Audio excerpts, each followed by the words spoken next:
दोस्तों, दिल्ली से लेकर केरल तक दस्तक देने वाला H1N1 अब उत्तराखंड भी पहुंच गया है। अगस्त में ही 31 मरीजों में स्वाइन फ्लू की पुष्टि ने स्वास्थ्य विभाग की चिंता को बढ़ाया है। सवाल ये हो रहा है कि आखिर प्रदेश में बढ़ते H1N1 के मामलों को लेकर सरकार कितनी तैयार है और सबसे ज्यादा मामले देहरादून में ही क्यों सामने आ रहे हैं।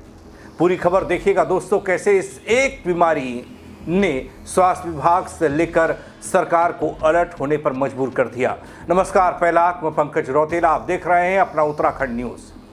दोस्तों, क्या उत्तराखंड की आम जनता को एक बार फिर से किसी बड़े और खौफनाक स्वास्थ्य संकट के मुहाने पर लाकर खड़ा कर दिया गया है? पहाड़ों में मानसून की आफत और टूटी सड़कों के बीच एक अदृश्य और जानलेवा वायरस ने देवभूमि में अपने पैर पसारने शुरू कर दिए। जी हाँ दोस्तों, स्वाइन फ्लू यानी कि H1N1 वायरस की बात हो रही है, जिसकी उत्तराखंड में धमाकेदार एंट्री हुई है। अब तक 31 मासूम जिंदगियों में इस खतरनाक वायरस की पुष्टि हो चुकी है और हैरान करने वाली बात यह है कि जहां अस्पतालों में बुनियादी सुविधाओं का अकाल है, वहां इस महामारी से निपटने के खोखले दावे किए जा रहे हैं। ये कहा जा रहा है विपक्ष द्वारा। विपक्षी सरकार के साथ स्वास्थ्य महकमे को कटघरे में खड़ा कर रहे हैं। आखिर स्वाइन फ्लू का ये सिंडिकेट, ये पूरा का पूरा वायरस उत्तराखंड के किस शहर में सबसे ज़्यादा तबाही मचा रहा है? क्या हमारा स्वास्थ्य विभाग इस नई आफत से लड़ने के लिए वाकई तैयार है? मैं सब बताऊंगा आपको, लेकिन उससे पहले आप सुनिए इस नए संकट पर क्या कर रही है सरकार उत्तराखंड की और क्या कहा प्रदेश के मुख्यमंत्री पुष्कर सिंह धामी ने। ऐसा चूँकि बरसात भी है, संक्रमण बढ़ रहा है और viral fever, swine flu, dengue का भी खतरा है, इसलिए सभी स्वास्थ्य विभाग और सभी को कहा है कि इस पर एक एडवाइजरी जारी करके उस पर कार्रवाई करें। जिस तरीके से SIR के मुद्दे पर हुआ, दोस्तों सुना आपने, सरकार तक को अलर्ट होने पर मजबूर कर दिया है इस फ्लू ने, स्वाइन फ्लू ने। उत्तराखंड में मौसम का मिजाज क्या बदला दोस्तों? बीमारियों के ये वायरस ने आम जनता पर चौतरफा महा हमला कर दिया। डेंगू, वायरल बुखार की मार झेल रहे उत्तराखंड में अब स्वाइन फ्लू यानी कि H1N1 इन्फ्लुएंजा ने दस्तक दी है। आधिकारिक सूत्रों के मुताबिक दोस्तों जो जानकारी निकल कर आई वो ये कि राज्य के अलग अलग जिलों से आए संदिग्ध सैंपल की जांच में अब तक 31 लोगों में स्वाइन फ्लू की पुष्टि हो चुकी है।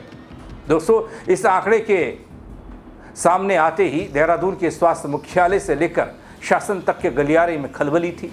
आनन फानन में महानिदेशक स्वास्थ्य ने पूरे सूबे के अस्पतालों को हाई अलर्ट पर रहने के आदेश जारी कर दिए। दोस्तों, अब जरा समझिए कि आखिर ये वायरस कितनी तेजी से फैल रहा है। 31 मरीजों में से सबसे ज्यादा मामले राजधानी देहरादून, हरिद्वार के मैदानी इलाकों में सामने आए। मौसम में आ रहे लगातार उतार चढ़ाव और उमस के कारण ये वायरस हवा के जरिए एक इंसान से दूसरे इंसान में बहुत तेजी से ट्रांसफर हो रहा है। इधर दोस्तों, स्वास्थ्य विभाग ने साफ कहा कि जो भी मरीज सर्दी, जुकाम, तेज बुखार, सांस लेने में तकलीफ की शिकायत लेकर आ रहे हैं, उनका तुरंत स्वाइन फ्लू टेस्ट कराया जाए। लेकिन बड़ा सवाल तो ये है कि हमारे पहाड़ी जिलों के बेस अस्पतालों में इस टेस्ट की उचित व्यवस्था है या मरीजों को फिर से मैदानी शहरों की तरफ रेफर किया जाएगा जैसा अक्सर किया जाता है। दोस्तों, उत्तराखंड में स्वाइन फ्लू की यह दस्तक ऐसे समय में हुई है जब राज्य का पूरा स्वास्थ्य ढांचा खुद वेंटिलेटर पर दिखाई देता है। कई तरह की तस्वीरें आपने देखी होंगी। एक तरफ जहां पहाड़ों में एम्बुलेंस का इस्तेमाल गांजा तस्करी के लिए होता है, वहीं दूसरी तरफ स्वास्थ्य मंत्रालय ने सरकारी डॉक्टर्स को प्राइवेट क्लिनिक चलाने की खुली छूट देने की बात कही। ये मामला गरमाया हुआ है। जनता में गुस्सा भी है। जब महामारी का खतरा सिर पर मंडरा रहा है, तब डॉक्टर सरकारी अस्पतालों की OPD छोड़कर अगर अपनी निजी तिजोरियां भरने में व्यस्त रहेंगे तो फिर कैसे चलेगा? ऐसे में गरीब मरीजों को ज्यादा परेशानी। जो स्वाइन फ्लू की महंगी दवाइयां और इलाज का खर्च नहीं उठा सकते, वे कहां जाएंगे? उनके लिए क्या व्यवस्था है? क्यों ना दोस्तों सरकार ऐसे संवेदनशील समय में भी स्वास्थ्य तंत्र का कोई ऑडिट कराए, कड़ा ऑडिट कराए कि हाँ, इतनी बड़ी बड़ी बीमारियां आ रही हैं, कोरोना जैसी बीमारी से हम लोग निपटे हैं, हमारा देश निपटा है। तो फिर अस्पतालों की स्थिति क्या है? क्या कोई ऑडिट हो रहा है? कोई ऐसी औचक जांच हो रही है? डॉक्टरों की मौजूदगी को लेकर कोई सवाल हो रहा है या फिर नहीं? दोस्तों, इस महासंकट के बीच डॉक्टर्स ने आम जनता के लिए भी सख्त एडवाइजरी जारी की। अगर आपको या आपके बच्चों को तेज बुखार, लगातार खांसी, गले में खराश, बदन दर्द या फिर सांस फूलने जैसी समस्या हो रही है तो इसे सामान्य फ्लू समझकर नज़रअंदाज बिल्कुल ना करें। तुरंत नज़दीकी सरकारी अस्पताल में जाकर डॉक्टर से परामर्श लें।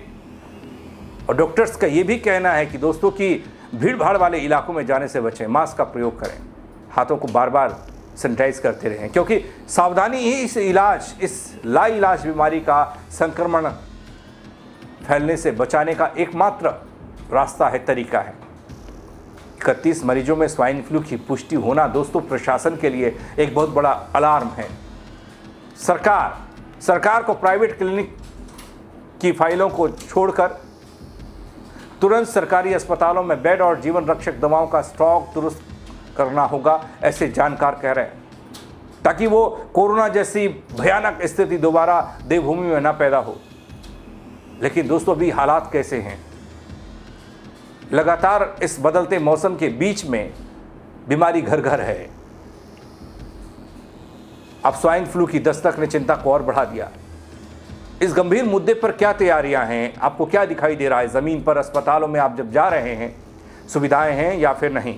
इतने गंभीर मुद्दे पर स्वास्थ्य विभाग के इन इंतज़ामों पर, जिसका दावा अक्सर किया जाता है कि देखिए चाक चौबंद व्यवस्थाएं हैं, डॉक्टर्स पर्याप्त हैं, दवाइयाँ हैं, टेस्टिंग व्यवस्था दुरुस्त कर दी गई है, उन दावों को लेकर आप क्या कहेंगे? आपकी व्यक्तिगत राय का इंतजार मैं करूंगा दोस्तों इस खबर को लेकर। और शेयर कीजिएगा और लोगों को अलर्ट करिएगा ताकि वो लोग भी देख पाएँ और अपनी राय भी दें और अपने आसपास के लोगों को सजग भी करें कि देखिए स्वाइन फ्लू का खतरा बढ़ रहा है, इसके इंतजामात, इससे बचने के लिए क्या क्या करने की ज़रूरत है, क्या डॉक्टर्स कह रहे हैं, वो समझ पाएँ। दोस्तों, फेसबुक पर देख रहे हैं, फॉलो कर लीजिएगा। यूट्यूब पर सब्सक्राइब नहीं किया है वो करना ना भूलें। मेरे साथ जुड़ने के लिए आप सबका बहुत शुक्रिया। जय उत्तराखंड।